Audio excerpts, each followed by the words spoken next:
What's it? Testing, testing.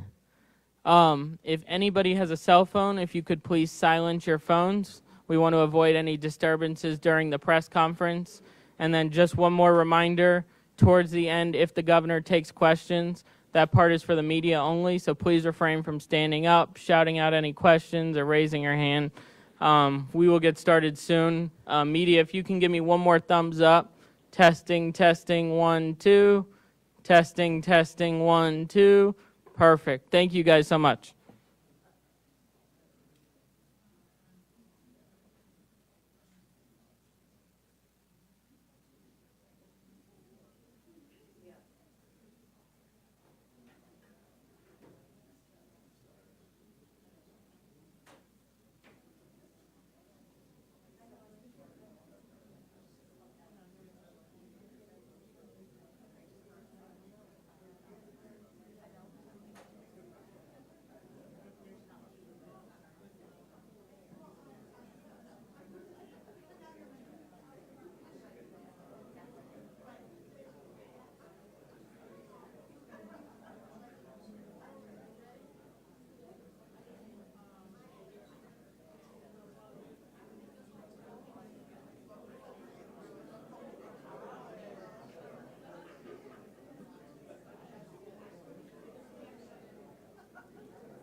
one lower. I said, you don't have to bend down. But now he really doesn't have to bend down, but if I push him in, he's going to be...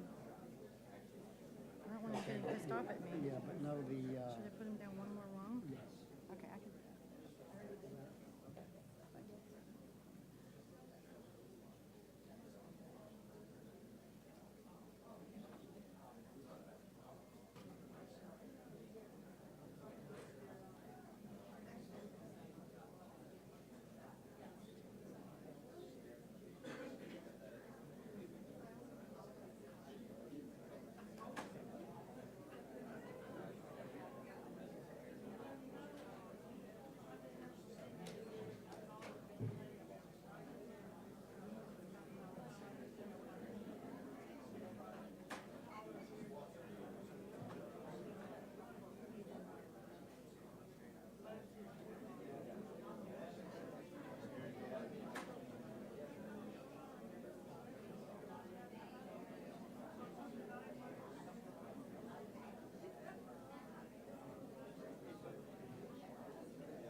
No, I'm just trying to put my boss's remarks up here. Okay. So here's the sheriff's flashcards. Okay. Do you want to, you don't want to put Do them? these have to go in? This is what I just spent 10 minutes trying to Gosh. rearrange for the sheriff. Yeah, that could work. As long as that's not going to get moved, that works for me. Yeah. Perfect, thank you.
want. On the spot. So there's a black piece of tape, so we'll just find whatever black piece of tape you need.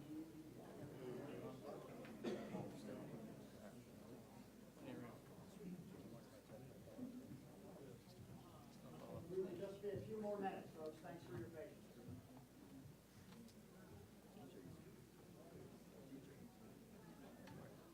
By the way, starting Monday, the new sheriff on a shelf will be on sale here. Sheriff's office. And it is actually a talking rating on the shelf. So you squeeze his chest and he says, "Come on, girl," and a few other things. You'll be entertained. So I'll start on Monday.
Everybody's going to shift so that there's nobody standing right behind the phone. So, yeah, if you, so y'all will just shift. And that will be, that's perfect. And is everybody in the gap? You can be a little bit in the gap. Yes, you're good.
Orange like a snack kind of thing?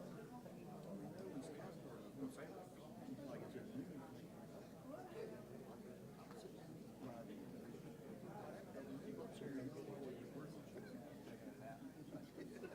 I'm serious.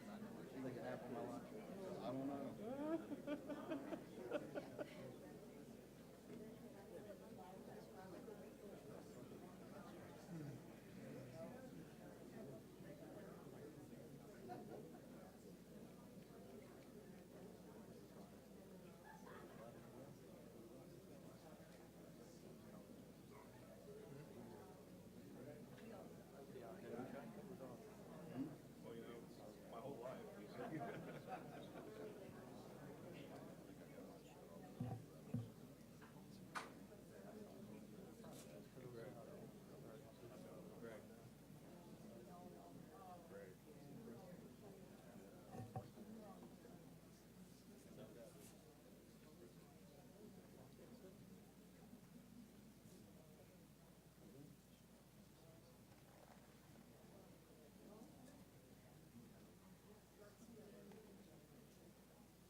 Thank you.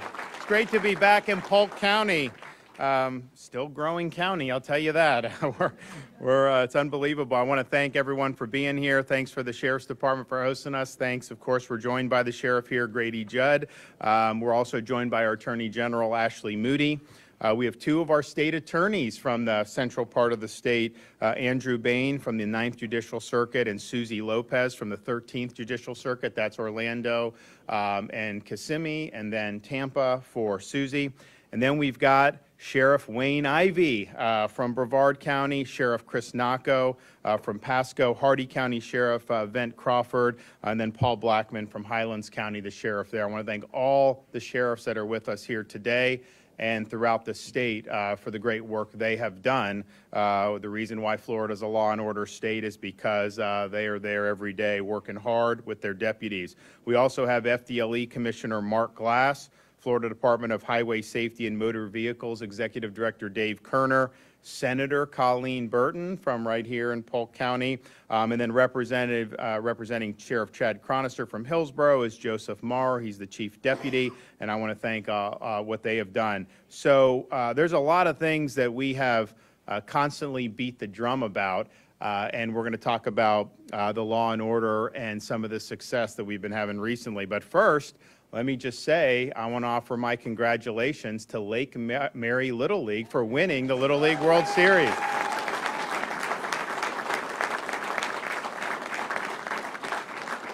We've had very rich baseball, Little League, high school ranks all the way through in Florida for a long time. They are the first Florida team to ever win the entire Little League World Series championship. And so we offer our congratulations to that. They made everybody here in Florida proud. We were not as lucky in Dublin, Ireland, when Florida State played Georgia Tech this weekend. My wife and I were there, and our kids were not happy with that outcome. But you know, you live and you learn. And so, but congratulations to Lake Mary. We're really proud of what you've done. We're also proud that the state of Florida has achieved a 50-year low in the crime rate. And that's not happening everywhere in this country. And in fact, this is something that the opposite was happening for many years throughout the country. So we are 50-year low in the crime rate. We're the #1 state for net in-migration. Of course, here in Polk County, you see that. And I always remind people, I'm not asking anybody to move to Florida. I mean, we have a lot of people, and it's not that it's good or bad. It's just, you know, it's a free country. And people leave, and one of the reasons I think they've left some of these other areas is because they haven't supported law enforcement. They have not held criminals accountable, and consequently, they put the people of their communities at risk. And that's unacceptable here in the state of Florida. So we have the immigration. We're #1 in new business formations. They just released the credit rating a couple months ago. Highest credit rating, you know, you can have, better than the federal government that we've had for most of our term. We have the lowest per capita state debt anywhere in America, and we also have the second lowest state per capita tax burden anywhere in America. So there's a lot of good things. #1 in education 2 years in a row by U.S. News and World Report, all 50 states, and #1 in higher education, public higher education for the last 6 years, which is something that's really, of course, I say yes, Polk, yes. So there's a lot of good things. We did the school choice program. We've done this and that. You are not going to have strong economy. You're not going to have strong education if you do not have public safety. When you don't have public safety, everything else starts to fall apart. We've seen that happen in other parts of this country where people have been elected and have turned their back on law enforcement. We've even had people get elected to prosecutor's office who decide their job is to put criminals back on the street instead of getting them off the street. So those results have been poor consistently across the country when that's been done. Contrast that to what we've done in Florida. When we saw the movement to defund the police a couple years ago in response to the BLM riots, not only did we not do that, we passed legislation prohibiting local governments from defunding the police. We want to guarantee people are going to have the resources they need in their local communities to keep the community safe.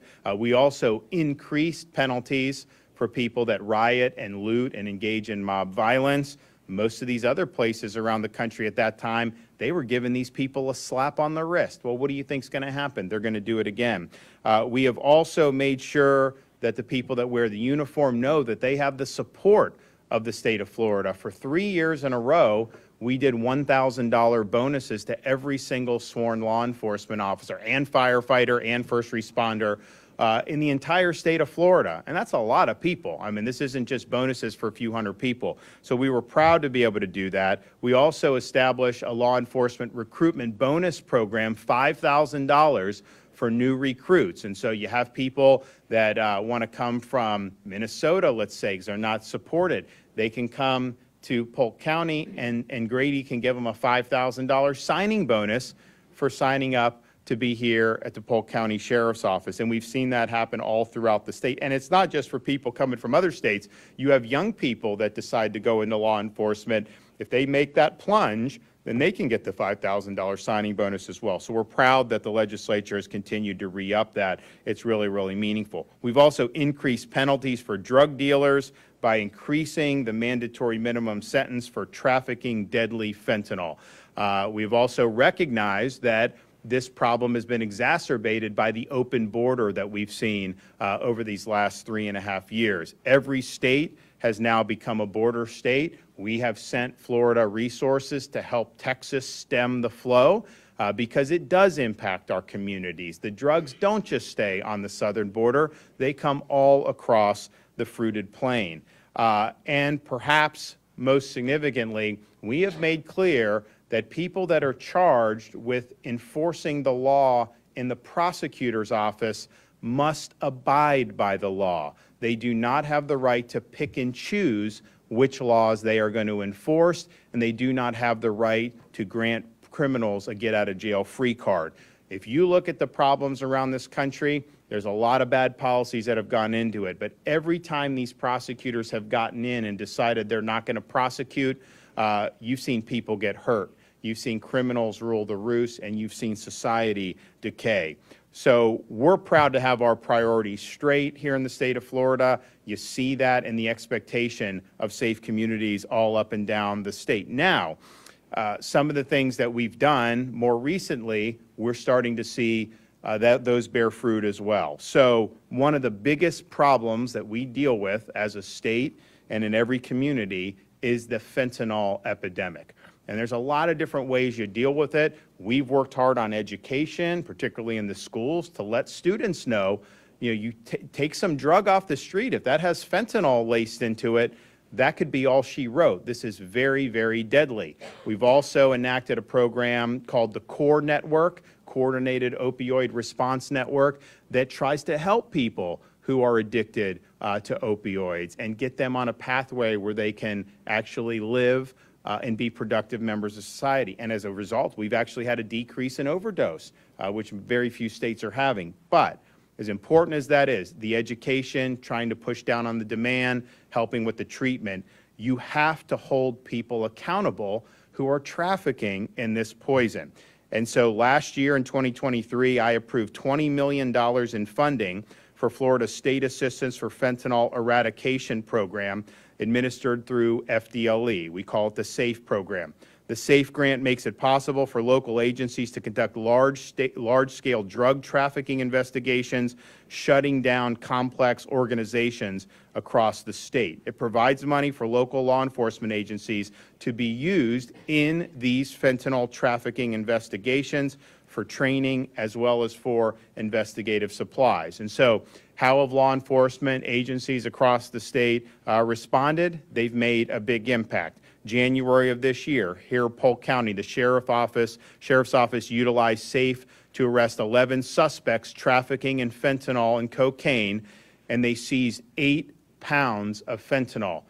That's a lot of fentanyl. That could kill an awful lot of people. March of 2024, Santa Rosa and Escambia Sheriff's Offices, working alongside their federal partners, seized fentanyl, handguns, prescription pills, and held those perpetrators accountable. FDLE in April of 2024 worked with both Seminole and Palm Beach counties to engineer the arrest of nearly 40 drug traffickers. That same month, Fort Myers region successfully seized massive amounts of fentanyl and cocaine and MDMA, as well as major weapons caches. So on and on it goes. We see where these funds are helping these investigations go to the next level, and they're bringing these people to justice. When you're talking about fentanyl, you are talking about people that are dealing in death. You're talking about people that are dealing these drugs knowing that people are going to end up dying as a result of taking them, and that is unacceptable. And we believe in the state of Florida that the people trafficking in fentanyl should be treated like the murderers that they are. And we are going to throw the book at them, and we're going to give law enforcement the resources so that they can hold them accountable. If you look at what we've been able to do just with SAFE funds, we have seized close to 70 kilograms of fentanyl, as well as over 60,000 pills of fentanyl.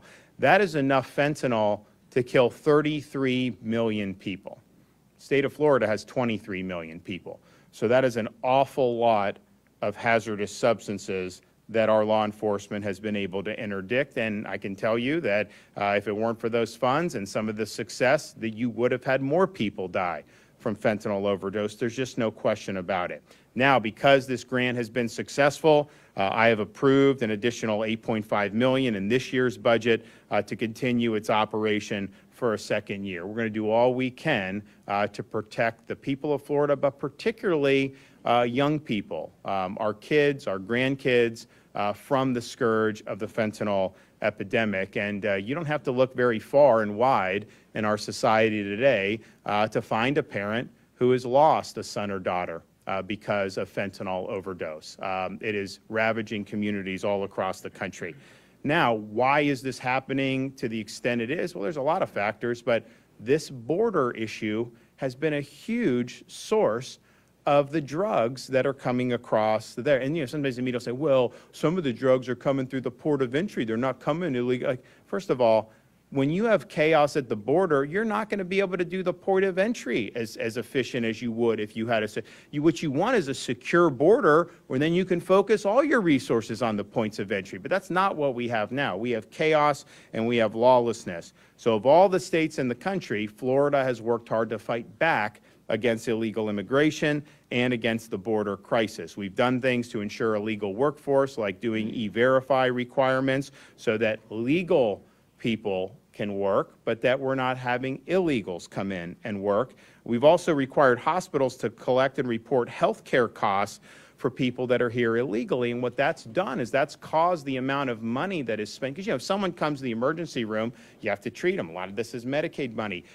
It's caused that amount of money spent to plummet by 50%.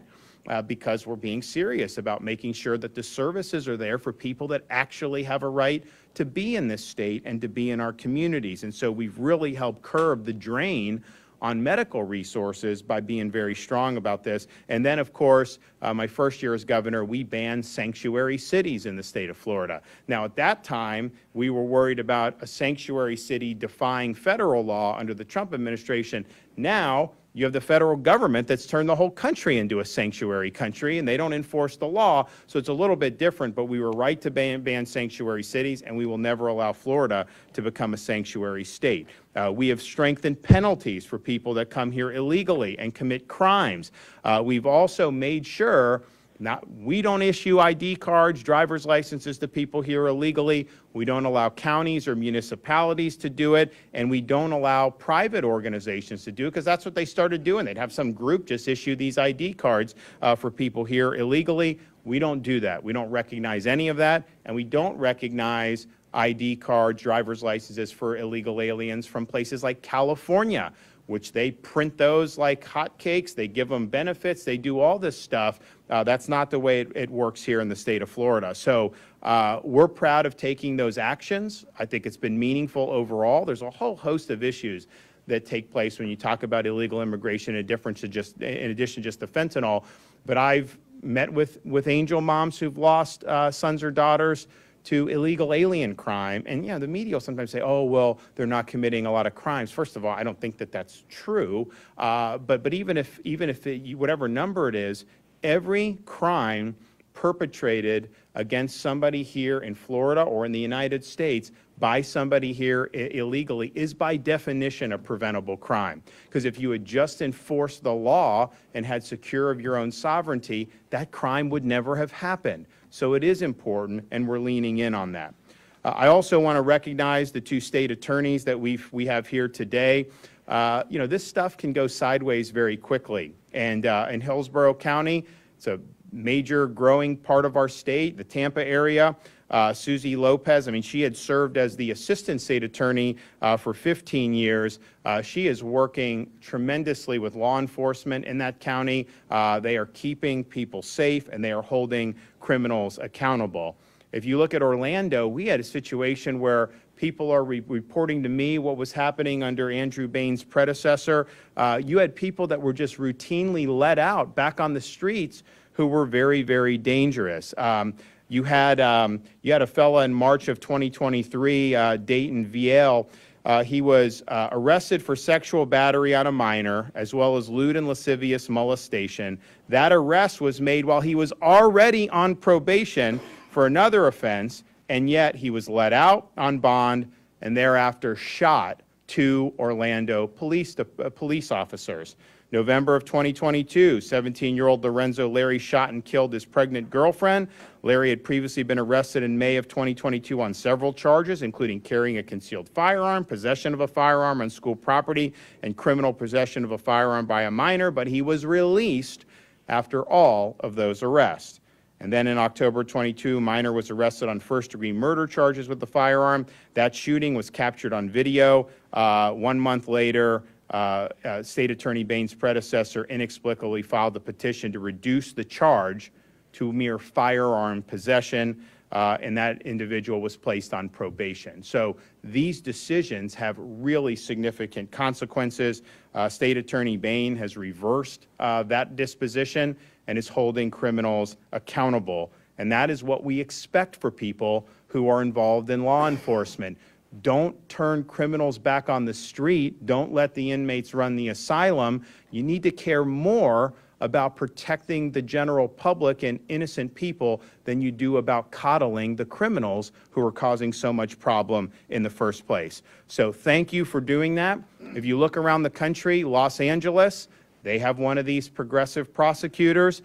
They are up in murder 56% since their current prosecutor took office. That is not an accident. That is a result of policies that are allowing the criminals to be put back on the street. Philadelphia, under their current progressive district attorney, murders and shootings climbed over 50% during this tenure. Again, this is not rocket science. When you put people back on the street who are dangerous, they are going to commit more crimes and reoffend. So we are standing with the prosecutors in this state who enforce the law. We're standing with our sheriffs and our police department who are doing the difficult work of bringing these really bad people to justice. I'm proud of the success that we've had with the SAFE program. I think it's interdicted a lot of fentanyl. I think it's saved a lot of lives. So for all the sheriffs that are here, Grady Judd and all his colleagues, thank you from me as governor on behalf of the people of Florida for the great work that you do. And so we're going to continue to do what's right for the state of Florida. We understand that, that law and order is the foundation of any type of success we can have as a local community, as a state, and eventually as a country. So you can count on us to stand for law and order. You can count on us to stand for what's right for the people of the state of Florida. And we will hold the bad guys accountable and bring them to justice. With that, I'd like to turn over the reins to our Attorney General, Ashley Moody.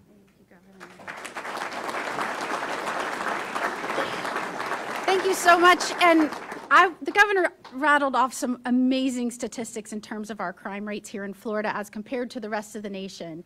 And behind us are a lot of sheriffs and police chiefs and those in the ranks. If you could just give them, as well as all of the law enforcement officers in Florida watching right now, a round of applause.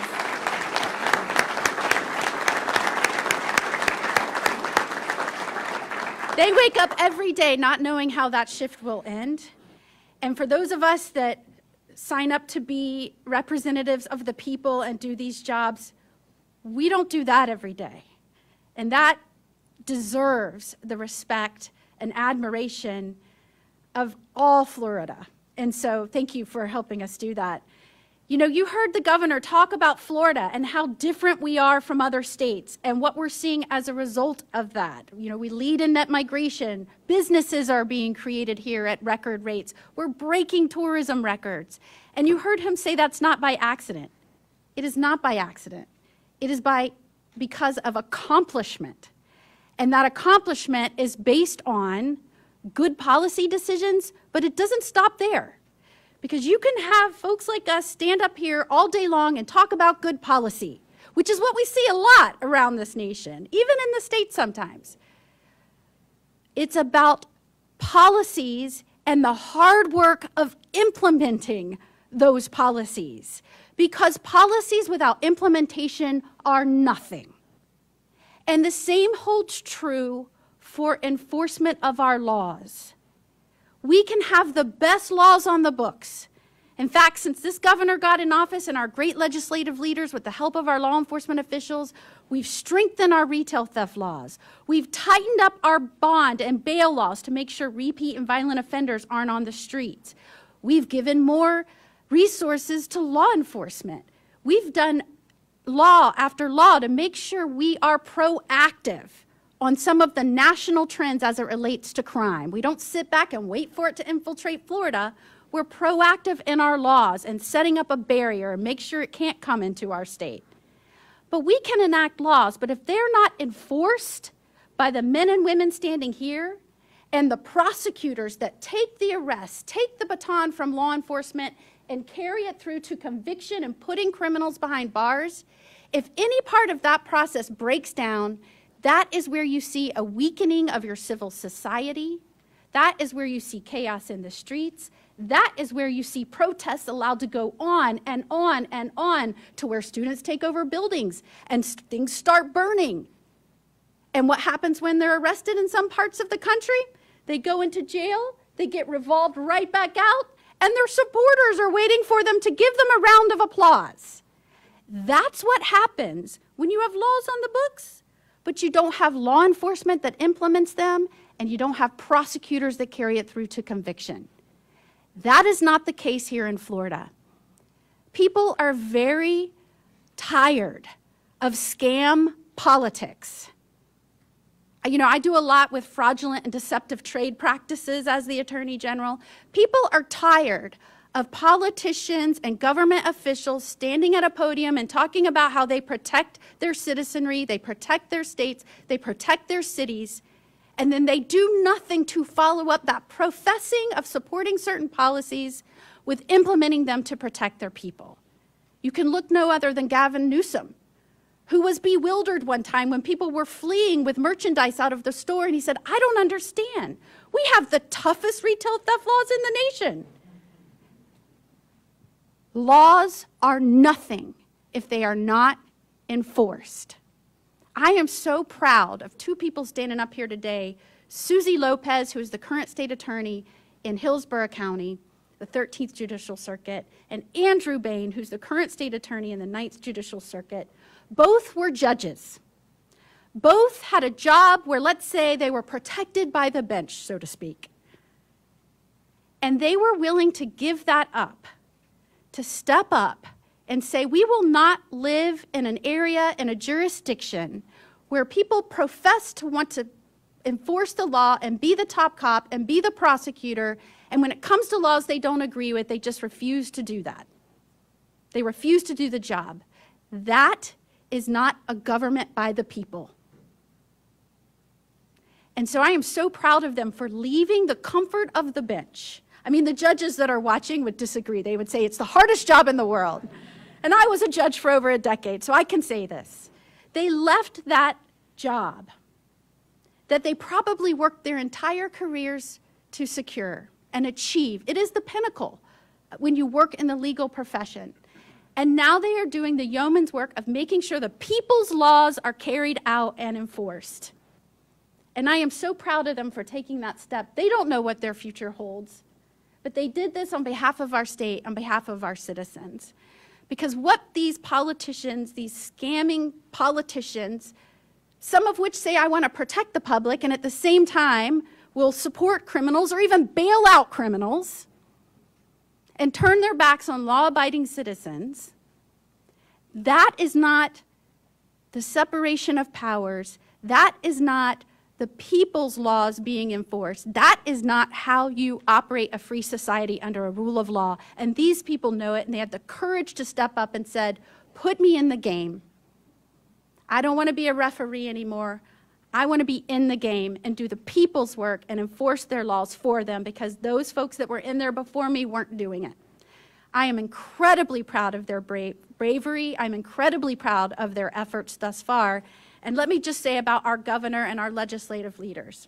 It is so refreshing to live in a state where you have someone that says, I want to enforce the law and keep our community safe. I'm going to be proactive about laws. And then watch him and our legislative leaders go to work. In fact, our sheriffs and our chambers did a study because they saw how different Florida was from other states in the nation. And they called it Building Stronger, Safer Cities. Avoiding dangerous policy off-ramps to secure Florida's future success.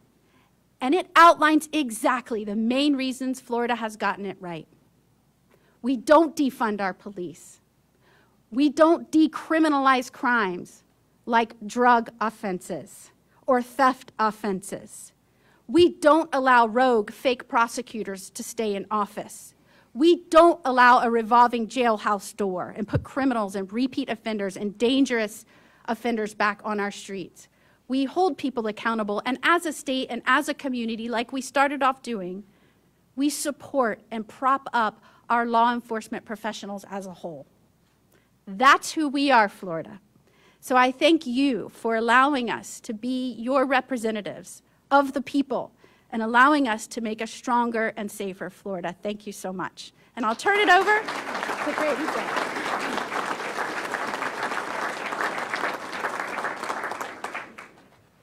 Thank you, Governor and General. Do you know good things don't just happen? People make good things happen, and it starts with the leadership at the top. I can tell you that Governor DeSantis is absolutely the very best. We know he has our back. We know the Attorney General has our back. We know our state attorneys have our back. And what we are doing is we are serving the people. I go all over this county.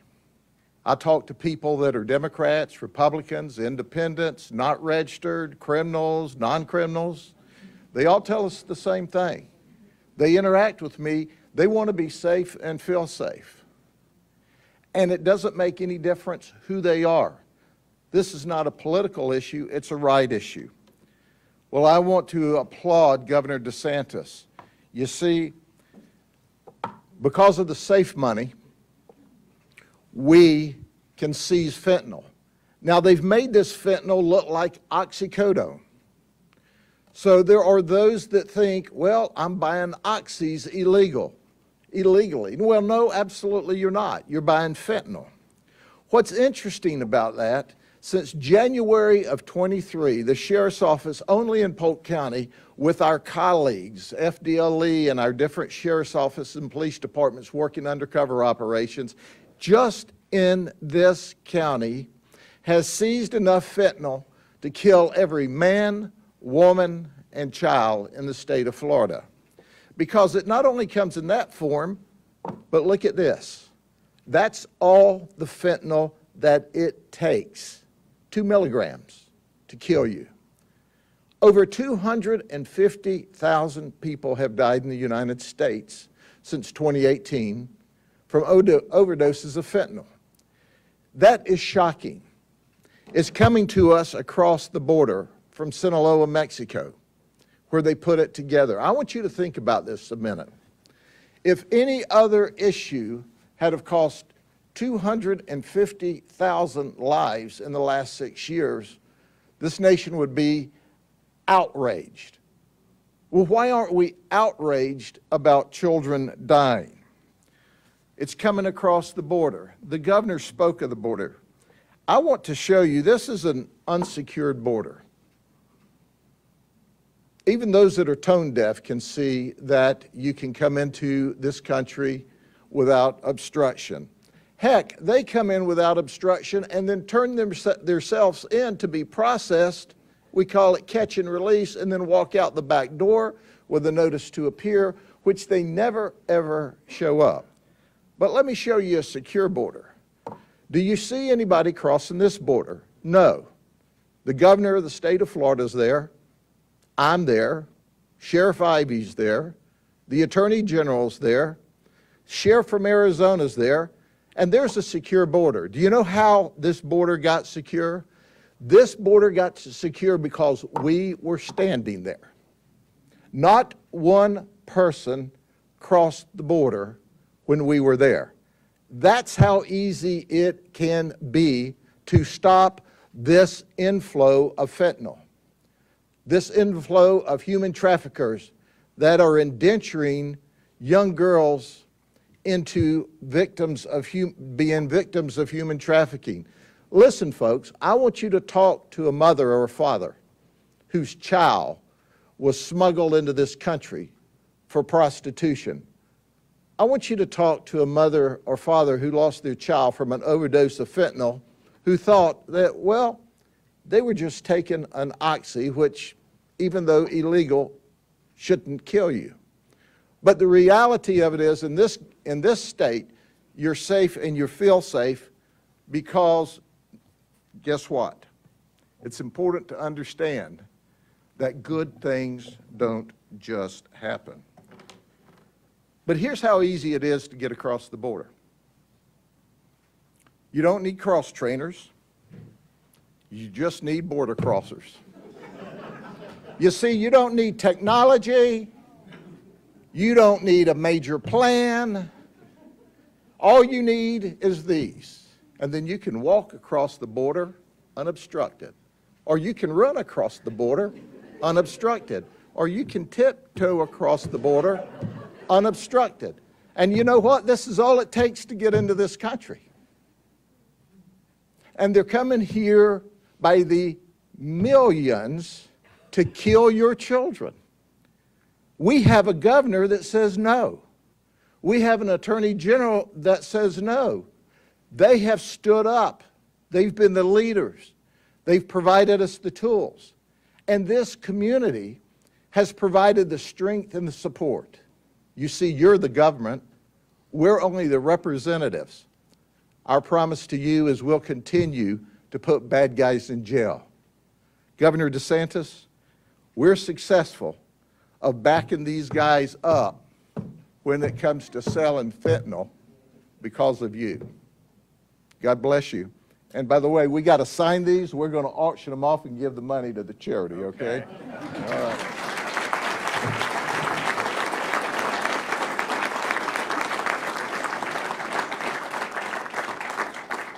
I mean, this isn't our first rodeo with Grady and press conferences.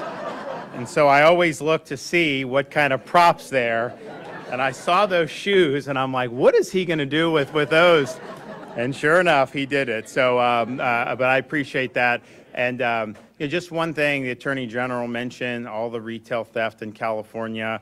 The governor claimed, hey, they have the strongest retail theft laws in the country. Just so you know, he also claimed that California has lower taxes than Florida. And if you believe that, I got a bridge in Brooklyn I'd like to sell you. So now we're going to hear from our state attorney. So first, from Hillsborough County, Tampa area, we have Susie Lopez.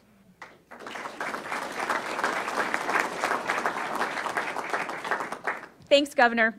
I'm Hillsborough County State Attorney Susie Lopez, and I am proud to say that over the last 2 years, we have righted the ship in Hillsborough County. We've done that by repairing our relationships with law enforcement that were so badly broken under my predecessor. Our law enforcement officers used to arrest criminals, and they would turn back up on the same street, in the same spot, just a few hours later, committing the same crime. Why? Because my predecessor, Andrew Warren, didn't think those crimes were important enough to prosecute.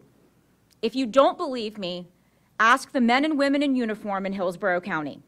The truth is, all crime is important to fight, because whether you're committing retail theft or an act of gun violence, you will be held accountable under my watch in Hillsborough County.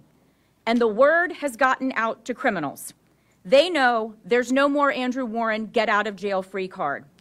Our strategy of supporting law enforcement instead of criminals is working, and we have the numbers to back it up. There's been a lot of talk on Twitter in recent weeks about crime stats. The truth is, our community is a safer place than it was 2 years ago. The numbers I'm about to give you are brand new, literally hot off the presses, and they come straight from our law enforcement partners. This year alone, the Hillsborough County Sheriff's Office has achieved a nearly 15% decrease in overall crime. Sexual battery is down 46%, robbery is down 27%. In Tampa, the largest city in Hillsborough County, we have seen a 10% reduction in overall crime. Violent crime with a firearm is down 11% in the city of Tampa. Now, these are some incredible numbers. And our community is safer because of the men and women who choose every day to put their lives on the line for you and me. We're also working together in the fight against fentanyl and the fentanyl crisis in Hillsborough County. One of my colleagues had a doctor's appointment this morning. She and the nurse were chatting, and the nurse asked where she worked, and she said she worked at the state attorney's office. And the nurse teared up and said that last year her son bought what he thought was a Xanax. You know how this ends. It wasn't a Xanax, it was fentanyl, and her son died. Fentanyl has touched every office, school, church, business in this county and every other county in the state of Florida. But the good news is fentanyl overdose deaths are down 8% this year. Prosecutors in Hillsborough County are going after drug dealers to hold them accountable for selling this poison, because that's exactly what it is. It is poison. In fact, just a couple of weeks ago, this month, one of our prosecutors tried a case. It was a first-degree murder where the theory of prosecution was that the person who was charged, the defendant, sold fentanyl to someone who later died. First-degree murder, as you know, carries a mandatory life sentence. The jury came back and found that defendant guilty as charged, and that man will serve the rest of his life in the Florida State Prison for selling that poison to that young man. Drug dealers in Hillsborough County now know, and they know they're going to be held accountable. Everyone here today standing with me stands together in the state of Florida because we all want one thing. We want law and order, a peaceful community. We want a safe place to raise a family, open a business, or simply to enjoy retirement. We stand together, all of us from different jurisdictions, because the bad guys don't care about where the county line is. Drug dealers who sell in Hillsborough today, God love them, they may sell in Polk County tomorrow. Crime knows no boundaries. They'll deal with Grady Judd in Hillsborough County. They'll deal with the Hillsborough County Sheriff's Office in Hillsborough. We will hold you accountable no matter where you are. But if we don't work with our law enforcement partners, we go back to a time when we were holding the hands of criminals instead of victims. Now, I realize what our law enforcement community has done by reducing violent crime. That is an incredible, incredible feat. And I will stand with them, and I do stand with them every day to make sure we continue the trend in that direction. But we all know that these numbers don't comfort a crime victim. It's why I've committed to personally meeting with every single family who's lost someone as a result of a crime in Hillsborough County. They used to get a form letter in the mail that said thoughts and prayers. That's not good enough for me, my administration, and certainly not my community. I've met with over 130 families who have lost someone as a result of a crime, and these are crimes going back as far as 2018. So for the last 6 years, I've had the honor of sitting with these families to make sure that they know who it is that's fighting for them and fighting to get justice for their loved one. The truth is, the best way that we can support crime victims, though, is to work hard to make sure there are no more crime victims. We do that by working with our law enforcement partners every single day to hold criminals accountable. We don't experiment with the law. We tell people what the law is. We expect them to follow it, and we will hold them accountable. Thank you to Governor DeSantis for your strong leadership, for giving prosecutors and our law enforcement officers the tools that we need to fight crime in our community and to make our community as safe as it can be. Thank you.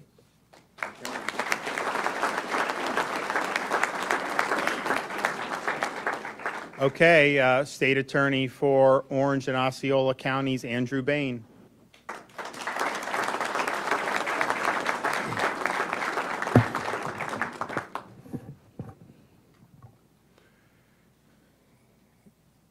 Good afternoon, everyone. Carlos Pena, Samuel Frederick, Noah Polanco. These are 3 victims of the fentanyl crisis that plagues our community. Late last month, our grand jury in Orange County, because of the work between my office and the state attorney's office in the 9th Circuit and the Orlando Police Department and Orange County Sheriff's Office, combined to work together to remove one of the most dangerous gangs off our streets. We weren't able to save these 3 lives, but I promise you, we will hold the people accountable for losing them. This drug is the most dangerous plague that we have seen since when I was a young child, when crack started taking over. It's even worse. It's being hidden not just in oxycodone pills, in candy. We've seen it in pencils. We've seen it all over our community. And we have decided to fight back. My office will continue to fight back. We will hold people accountable that decide to commit mayhem, murder, and endanger the lives of the people of the 9th Circuit. They will face justice. and not my justice. They will face the justice that the people of this community has prescribed. Because the laws that we pass in our legislature are designed from the people. That's the beautiful thing about our country. There's no dictator or king assigning what is to be the law of the land. It is the people and their representatives that send them to Tallahassee that decide what the law of the land is. And my job, unlike what the governor has, is not to veto that law. My job is to enforce that law. My job is to hold the people accountable that harm the people in our community. And we have done that. We'll talk about stats. We talked a lot about numbers, but it doesn't, again, deal with the victims. The victims don't care about our numbers. When I go to meet with a family that has lost their child, when I go to meet with a family that their child has been abused or is human trafficked, when I meet with human trafficking victims, when I meet with the various people that are harmed by the people that want to do harm in our community, that are dangerous in our community, they do not care about our crime stats. They only care that there's somebody there that's going to fight for them. And it's going to fight for them every step of the way. And I'm so proud of the law enforcement agencies that are in our circuit. From the sheriff's offices to the police departments to our state partners with FDLE, and even our federal partners that have stepped up from the Department of Homeland Security and the FBI to help us fight this epidemic. And I'm thankful for the leadership of our state because that's what allows us to do this job that we love so much. I'm thankful for General Moody because she pointed out a thing that it's hard for me to express to people. Both Susie and myself gave up our dream. And some people will say, well, it's because the governor told you to do it.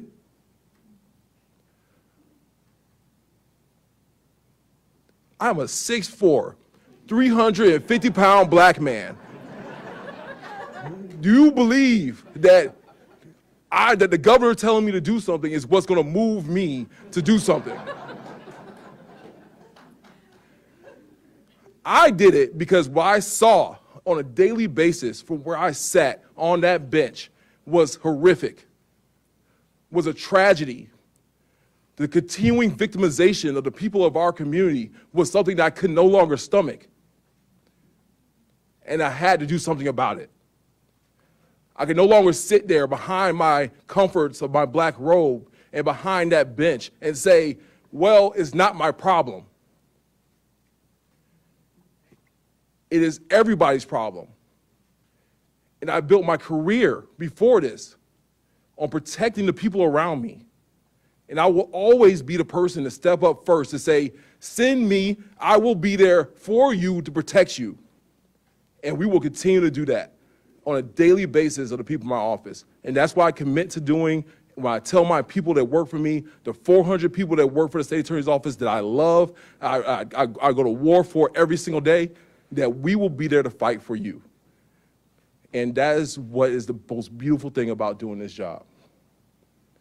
And I want to thank everybody that's behind me for the courage that they have every single day to do the leadership and the job that they do.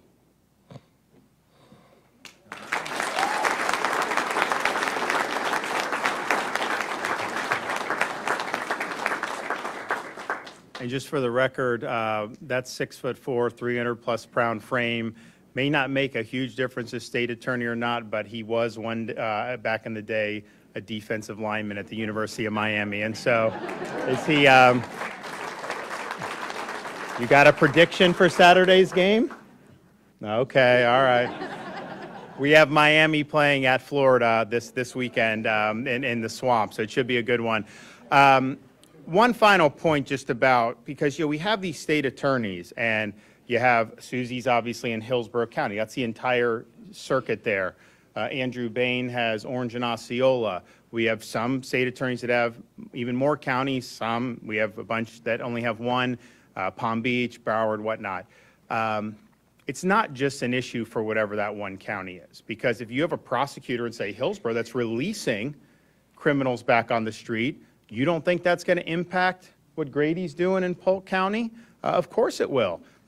You have somebody in Orange County releasing on the street. You don't think that's going to end up affecting people like Wayne Ivey over in Brevard? Yes, it will. And especially Polk, you know, you're sandwiched in between these two judicial circuits. It's really important that we have uniform enforcement of the law all up and down the state, but particularly up and down this I-4 corridor. So everyone that's been involved, thank you for your efforts. It has paid off. There's a lot more work to do, but we are not going to let Florida go down the road of some of these places like has happened in Baltimore and Philadelphia and Los Angeles. We are going to maintain our commitment to law and order. And with that, I'm happy to take a few questions. Yes, ma'am. I actually have two questions on two different topics, if that's okay. Sure. The state parks issue, there's been a lot of bipartisan backlash to the proposal. I know one developer has dropped out. How did that come about, and what is the future role for that? So this was something that was leaked. It was not approved by me. I never saw that.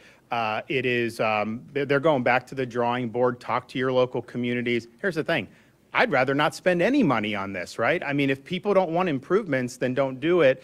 And so that'll be something that citizens can be able to do. They're not doing anything this year. They're going to go back and basically listen to folks. A lot of that stuff was just half-baked, and it was not ready for prime time when it was, and it was intentionally leaked out to a left-wing group to try to create a narrative. You know, since I've been governor, we've added over 250,000 acres to conservation land. We established a Florida wildlife corridor. So we've done a lot of stuff. And on the state parks, you know, if there does need to be improvements, we're not going to take away any green space. You know, we have an existing footprint, and you do. But I mean, if we do nothing, then that's fine with me. Now, the one issue of the folds of honor.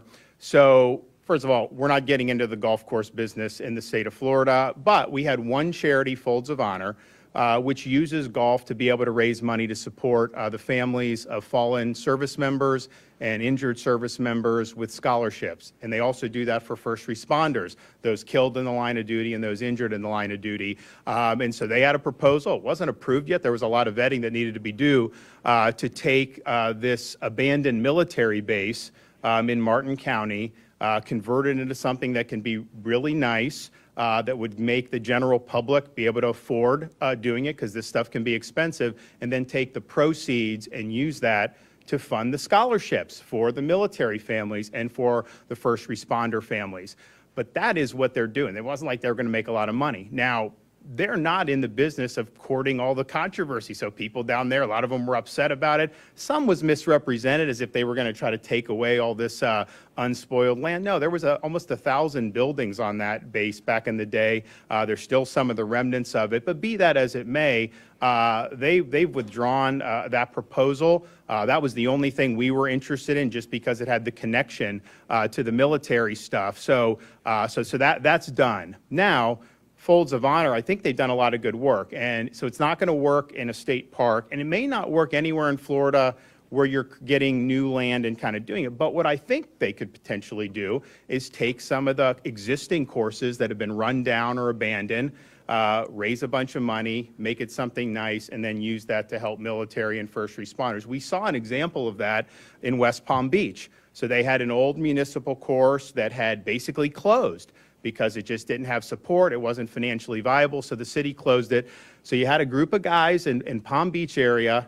They raised $50 million. They sunk it in, created a whole new course. They have like a 9-hole lighted thing, a driving range. They have all these programs for youth. They have really low rates for local residents, because let's face it, people talk about Florida having a lot of golf courses. Most of those are private courses. You know, if you're a police officer or you're a teacher, you're not necessarily being able to go to a lot of those places. And so what they've done is those local residents, they don't have to break the bank, and the kids are now involved in it. And it's become like a community place, and they call it the park at West Palm. Now, that required a lot of resources, and it wasn't government money. They raised it. But that is a really, really good model. And if you can replicate that, I think it would be really, really good. So maybe if that group found a facility that was run down and rehabbed it, you know, that may be something that would work out. But I'm definitely somebody that wants to be able to provide opportunities for kids that may not be able to afford, all kinds of outdoor recreation, all kinds of sports, and just rank and file members of the general public. I mean, you ought to enjoy all these different facets of life without having to break the bank. And I think one of the things is, just as a parent with kids and families around the state, there are things that are just very expensive now. If you look at the parks and some of these other things. And so I think what they did in West Palm was really, really impressive. I don't think there's been anything like that anywhere in the country that has met that degree of success. But that was not government money. That was a bunch of people that raised a lot of money, and they made the economics work because they did it. And your second question is?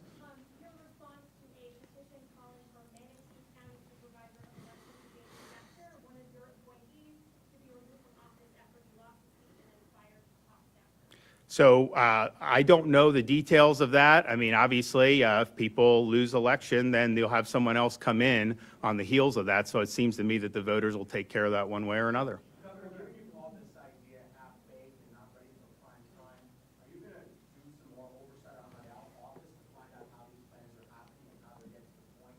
So it's my understanding, so there's some of these things like people have requested improvements for different things. Some of the campsites, all these things. Like, look, as governor, I'm not refereeing how big this campsite is or that. I mean, it's just not things that I've been getting involved in. But this was done intentionally, given to a very left-wing group to try to create a narrative that somehow, you know, the state park's going to become a big parking lot or something like that. That's obviously a phony narrative and was never true to begin with. But nothing has been approved, and they are going to go back and listen to folks. And as I said, as governor, I am totally fine to just do nothing and do no improvements if that's what the general public wants, and that's fine with me. So they talked about potentially doing something in the state of Florida where you had, they were going to honor the Tuskegee Airmen with a facility, and they were kind of in the stages of developing some ideas along the lines. And then helping the military families and helping the families of first responders. I think they've given a lot of money over the years. Of course, they have operations throughout the country where they've given millions and millions of dollars to fallen, the spouses and dependents of fallen service members, injured service members, and then they've recently expanded that into first responders. And so those are the types of things that we've worked awful hard on in the state of Florida. And if we can leverage some of these resources to do it, you know, that could have big benefits for the state. Now, not going to happen at the Camp Murphy site in Jonathan Dickinson, but maybe they will be able to find a site, maybe an existing course where they can rehab, show it some love. They're going to have to raise a lot of money. And even what they were proposing at Camp Murphy, the state was not going to give any money. They were going to have to raise tens of millions of dollars to do it. I don't know if that was ever even feasible, but the economics of this can be very tough. And so you need to be able to raise that resources if you want to be able to offer something to the public that doesn't break the bank. West Palm did it. But West Palm also has access to all those people living across the bridge on Palm Beach who can write big checks. We don't necessarily have that in every part of this state or every part of this country. Governor, two-parter as well, if you don't mind. First, I want to report out of Tallahassee this morning. State Rep Randy Fine, blasting your recent trip to Ireland that you wrote out calling it an anti-Semitic country. What is your response to that? So we went over there to cheer on Florida State against Georgia Tech and the Republic of Ireland. And all I will say to that is, I think about just every lobbyist in Tallahassee made that trip. So is Representative Fine going to stop taking the money from all the lobbyists like he's been doing? I'd like to see his answer to that. And then,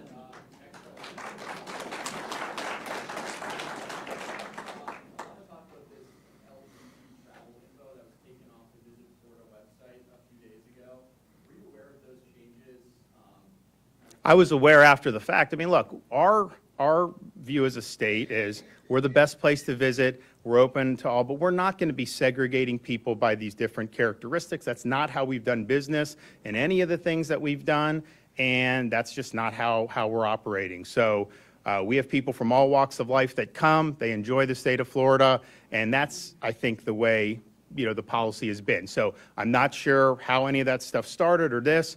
I am aware of it now, but I think nothing really changes in the fact that Florida is going to remain a great place to be, and we're proud to have, you know, you've had over the years a lot of activist groups call for travel advisories against Florida. just because they don't like they don't like certain policies that we're bucking the left on. And as they've done that, I think we've continued to set tourism records. So, in fact, the second quarter, we had the largest second quarter that we've ever had in the history of the state of Florida. So we keep doing that, even as, it's not like the economy nationwide is all peaches and cream, and yet Florida continues to be a really big engine. So we're proud of that. We're going to continue to be a great place for people to come and visit. Governor, in June, the cabinet approved the land swap of 300 acres of state forest land in Cabot Citrus. What was that deal about? I think it was that we were getting better conservation land for that. So they gave us conservation land, and we gave them less desirable land. So that land will go into conservation as part of our efforts. All right, thanks, everybody.